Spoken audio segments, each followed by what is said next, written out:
قال النبي صلى الله عليه وسلم اقرأوا القرآن فإنه يأتي يوم القيامة شفيعا لأصحابه. اے میری امت کے لوگوں، قرآن مقدس کو پڑھا کرو نا، قیامت والے دن قرآن مقدس آئے گا، اپنے پڑھنے والوں کے لیے شفاعت فرمائے گا. اللہ اکبر کبیرہ.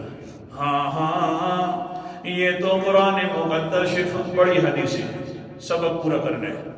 قرآن مقدس شفاعت فرما دے گا، اللہ فلاں کو بخش دینا، اللہ اس نے مجھے نہیں چھوڑا تھا. ہاں جہاں پر بھی قرآن مقدس کا کوئی سنا جاتا کہ آج درس ہونا ہے، یا اللہ پھر کیا ہوتا، سردیاں بھی آتی گرمیاں بھی آتی، لیکن اس بندے کا حال یہ تھا اللہ جی اپنے آرام کو بھی نہیں دیکھتا، نرم ملائم بستروں کو بھی نہیں دیکھتا. یا اللہ مجھے سننے کے لیے آ جاتا تھا، یا اللہ یا صرف پڑھنے کے لیے آتا تھا. اللہ جی اگر اس نے دنیا میں مجھے نہیں چھوڑا تو آج میں بھی اس کو نہیں چھوڑوں گا جتنے تک تو جنت میں داخل نہیں کرے گا. سبحان اللہ.